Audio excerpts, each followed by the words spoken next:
Two Laguna Niguel homes can have the same square footage and sell hundreds of thousands of dollars apart. That is not random. That's what we call the value gap. One of the biggest mistakes sellers make is assuming that similar size means similar value. And in Laguna Niguel, that is rarely true. Square footage matters, bedroom count matters, recent sales matter, but those are only starting points. I'm Shawn Noonan with the Noonan team at Compass, and in this video, I'm gonna explain why similar homes in Laguna Niguel can sell for very different prices, what buyers actually pay premiums for, and why community level valuation matters so much in this market. When we evaluate a home in Laguna Niguel, we're not just looking at square footage. We're looking at what I call the Laguna Niguel value stack. And that includes location, community, views, privacy, lot positioning, floor plan, conditions, upgrades, outdoor space, natural light, and buyer demand in a specific price range. A home with ocean views is not the same as a home with no view. A single loaded street's not the same as a home backing directly to another property. And a remodeled home with cohesive finishes is not the same as a home with partial updates. A usable backyard's not the same as a slope with limited function. And this is why two homes that look similar online can perform very differently in the real market. And buyer does not pay for similarity.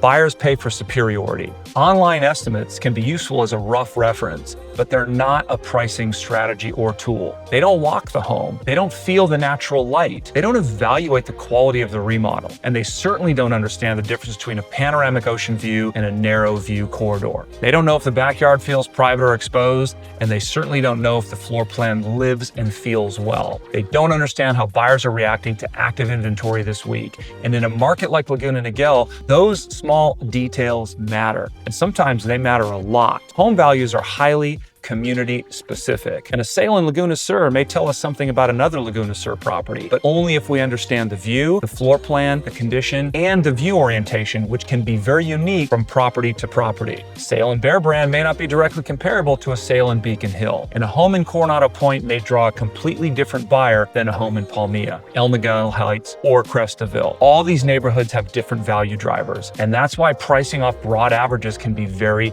misleading. The right question is not what are homes selling for in Laguna Niguel? The better question is, what are buyers paying for in this specific community, and where does this home fit into that inventory? If a seller overestimates their home's position, the market will naturally correct it, usually through fewer showings, weaker feedback, longer days on market, and eventual price reductions. But if a seller underestimates the home's advantages, they may leave money on the table. And that's why the analysis has to be balanced. The goal is not to flatter the seller.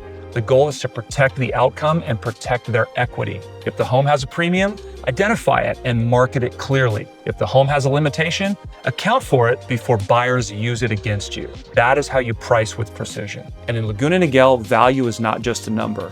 It's a story the market either believes or rejects. And the job is to make the right story obvious from day one. For more Laguna Niguel real estate insights, seller strategies, market updates, and coastal Orange County property tours, be sure to subscribe to our channel.